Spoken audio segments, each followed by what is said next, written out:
Welcome back to the Philos Project podcast. I'm your host, Dominique Hoffman. And in today's episode, we're going to be looking at the news story that everyone, both in the mainstream legacy media and the new media, is talking about, which is the deportation of Kilmar Ábrego Garcia to El Salvador. The left-wing media has framed this man and mythologized a narrative and story that doesn't exist as an innocent Maryland father and Maryland man, as he's been referred to in the news, not by his name, but by this new name that again kind of echoes the mythologized narrative put forth that he was a father abducted from his house in Maryland, wrongfully identified as an MS-13 member. It was a mistake, a case of mistaken identity, and then deported to El Salvador, where he's illegally being detained at a maximum security prison for gang members. Well, the truth is that Mr. Ábrego Garcia entered the country illegally back in 2012 and then settled in Maryland. He then went through the prison system, and while he was in prison, he married his then baby mama. She then in 2021 would come forth with domestic battery charges against him, which she would then formally drop. But he has a documented history of violence. In 2019, he was identified as a member of MS-13 by an anti-gang squad and by ICE. And he has been given the due process of the American legal system, which both an immigration judge and an appellate court immigration judge have upheld that the Trump administration acted legally in deporting Mr. Ábrego Garcia. But despite this, the left has insisted that this Maryland father and this Maryland man was wrongfully deported, including Maryland Senator Chris Van Hollen, who has used this as a social media blitz to vlog his experience from Dulles down to El Salvador, where he is demanding that the El Salvadorian government release Mr. Ábrego Garcia, who he is claiming is his constituent, back to the United States. It's been a pathetic display of both narcissism on the senator's part, but also because his campaign and his entire reason for going down to El Salvador has rendered zero change between both the United States official stance and the El Salvadorian government's official stance, which is that they will not be sending Ábrego Garcia back to the United States, and that he is a member of MS-13, and as such, he will remain in the maximum security facility. So why am I talking about this story? I talk about the Middle East. I talk about Israel. I think this story greatly exemplifies where we are at in the West and in the United States. And I've talked a lot about the woke right on this channel and the rise of Nazi sympathizers or rhetoric that tries to downplay the atrocities of the Nazis. We've seen the exact same thing happen on the woke left with college students and political figures such as AOC downplaying the atrocities of October 7th, maybe even claiming that Hamas is a legitimate form of governance and armed resistance. And the 2024 college encampment, I think, perfectly exemplifies not just the left capitulating to these radical demands, but also mythologizing Hamas, mythologizing the fight for Palestinian statehood, and crafting a narrative that is void of any facts or truth, but one that justifies a morally depraved position, which is defending Hamas terrorists, defending MS-13 gang members.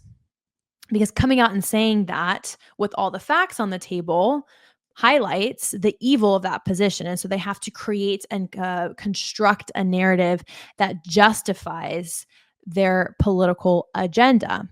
Of course, Senator Chris Van Hollen doesn't care about Kilmar Ábrego Garcia. He's using him as a political pundit to fight back against the injustice of the Trump administration's immigration policy, which the left is claiming is violating due process. We saw the same argument erupt around Mahmoud Khalil, the Palestinian refugee living in Syria who came to the United States to study at Columbia on a student visa. While he was here, he married an American and was then a green card holder.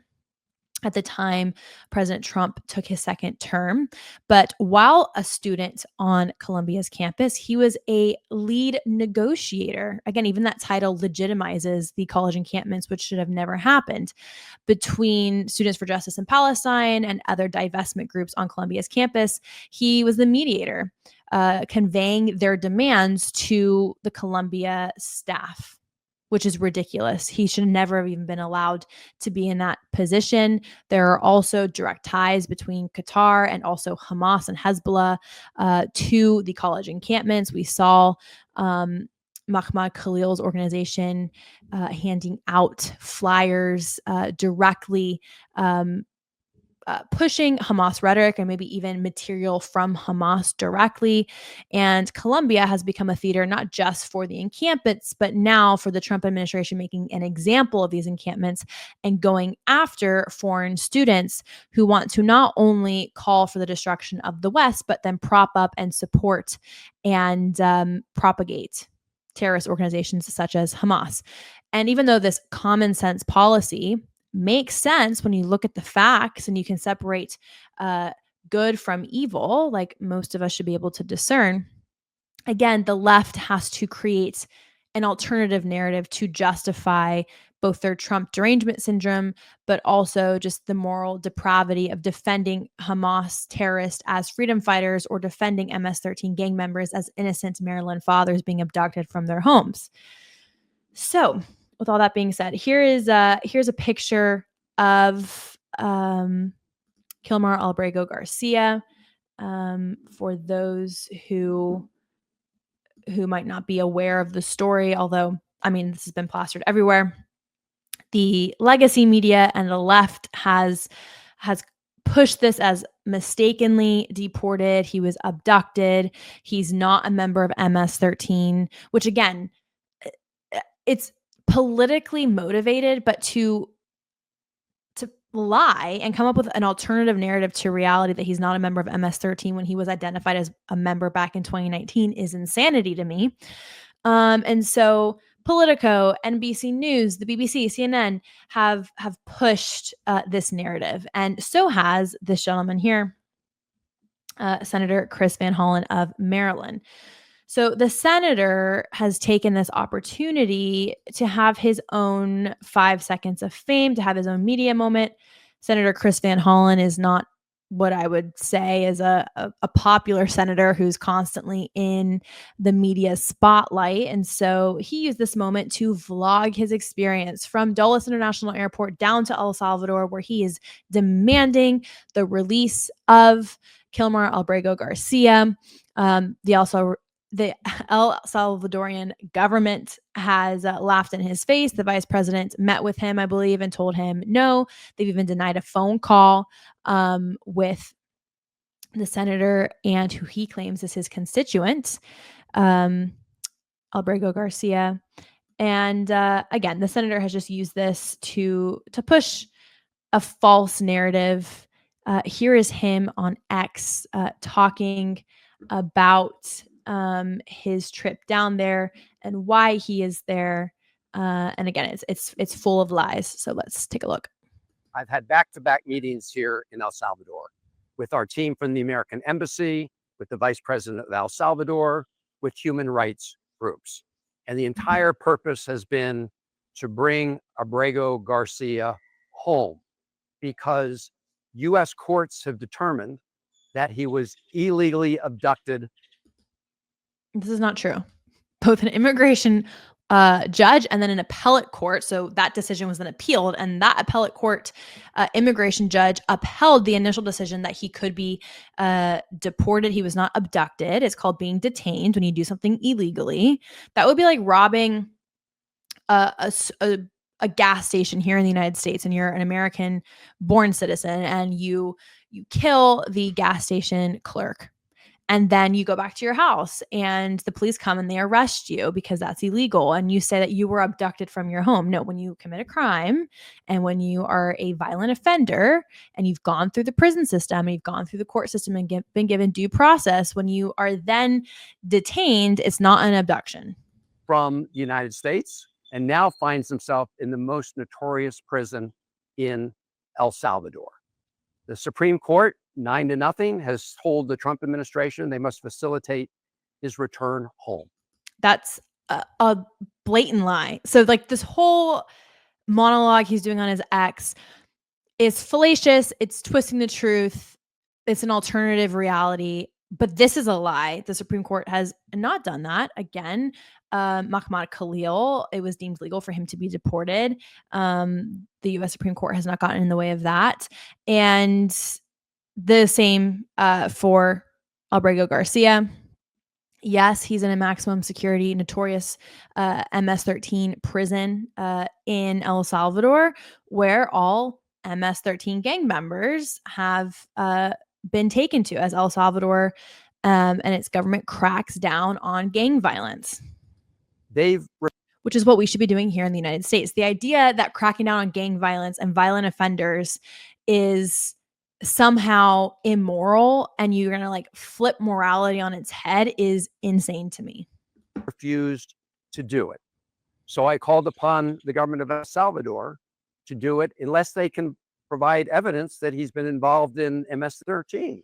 Okay, so first off, another sovereign nation, El Salvador, where this man is a naturalized born citizen, does not have to prove anything to you, a U.S. senator from the United States, in which you have zero jurisdiction, why they are justified in detaining one of their civilians to a maximum security prison. He is not a naturalized U.S. citizen. He does not have the rights of a naturalized U.S. citizen, and therefore, this senator has zero jurisdiction. Again, to call on a sovereign nation to then like account to him is ludicrous. Again, the senator doesn't think he's flying home with Kilmar Ábrego García. He is just making a media moment of it. It's his 5 seconds of fame. It's his media window. But again, even his justification of being there and his demands are preposterous. And the government of El Salvador has laughed in his face. They've even denied him a phone call with the individual. So yeah, the whole thing is just for social media. And it's about as cringe as watching Gen Z influencers. This guy is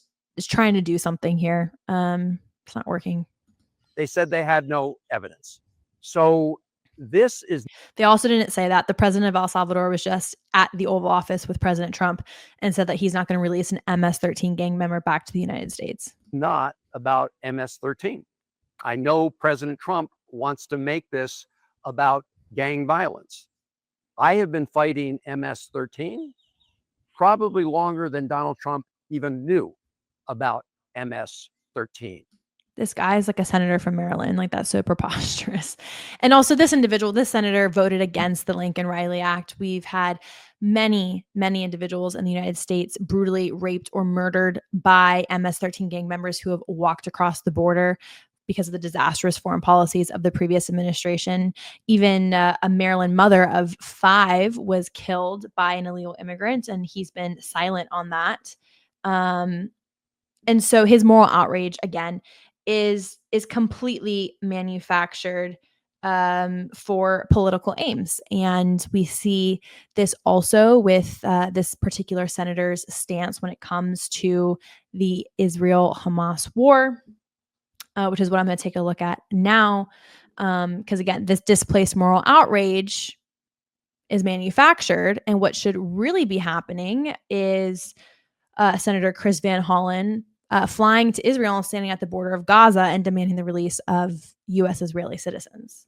So again, the fact that this much effort has gone into a media campaign and the entire Democrat Party has gotten around these talking points, and this is the center. This is what all media is talking about, and they can't do the same for the hostages in Gaza is insane to me. It's just evil. We're seeing the inverse of morality on the global stage, and it's completely disheartening. So this got me thinking, what has Senator Chris Van Hollen had to say about the Israel-Hamas war? So he came out, he condemned it. That was the thing everyone did. But then his rhetoric following the October 7th massacres was pushing for a ceasefire and being an apologist for UNRWA, which he claims has zero ties to Hamas. He went on Face the Nation to discuss that. So let's take a look at this conversation. We need to focus on getting the hostages back and a ceasefire. And this is why I'm for a ceasefire and the return of the hostages. And that's not particular. Like, I wouldn't say the senator is a champion of the hostages. This was kind of the party line, even of Democrats. But again, we saw how disastrous the hostage exchange ceasefire deal was, and that Hamas didn't uphold that. But what I'm most interested in is his stance on UNRWA, because his stance on a ceasefire and returning the hostages was the party line. That was even what the hostage families were calling for. So I will concede that at least he went on national media to discuss the hostages. But what he has to say about UNRWA is appalling. And then also, it did not age very well. So let's take a look. ceasefire would also allow for aid to move in. That's what the Biden administration is championing. I want to go to some specific things that I know you're focusing on. There's this government funding debate happening in the next few days. Some Republicans want to cut off support for the UN agency UNRWA that supports about 6 million Palestinian refugees, Lebanon, Jordan, Gaza Strip, West Bank.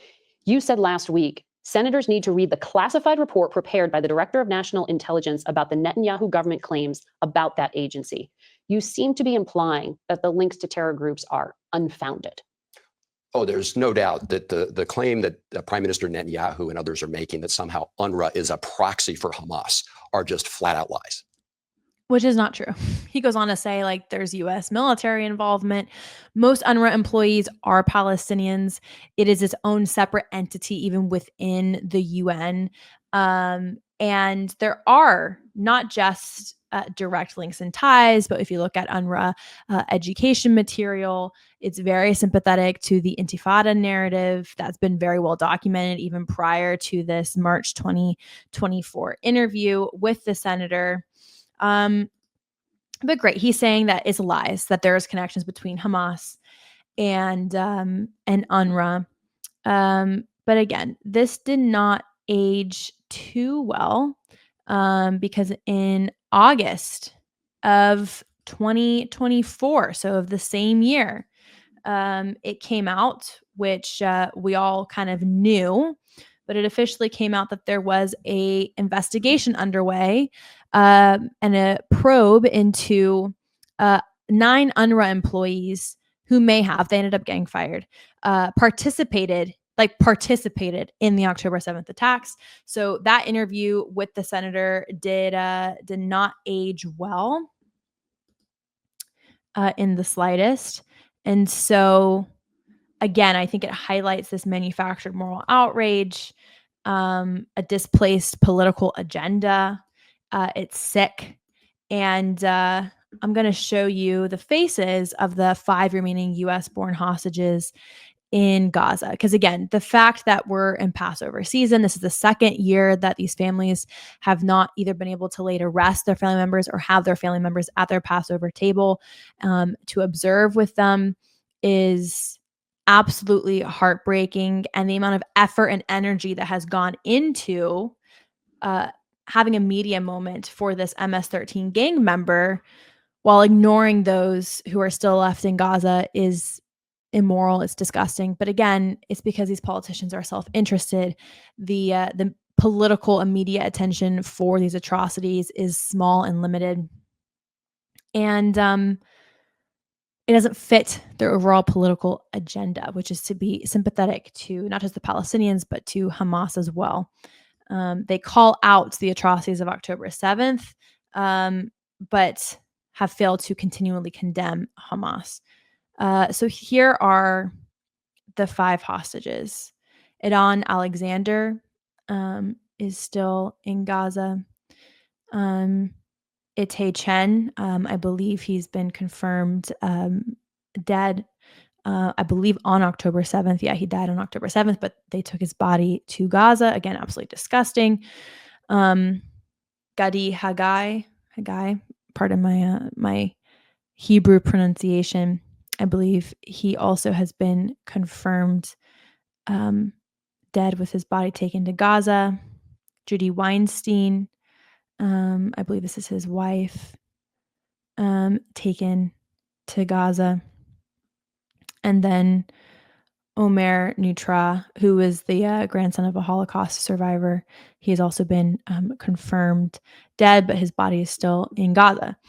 And so the media moment could have been about these 5 individuals as their families observe Passover. And as we in America are in our Passion Week in anticipation of Easter, this would have been a great moment for it. But instead, our media is focusing on an MS-13 gang member who entered our country illegally and is pushing the narrative that President Trump is somehow violating due process in deporting individuals such as Mahmoud Khalil and Kilmar Garcia back to their home countries.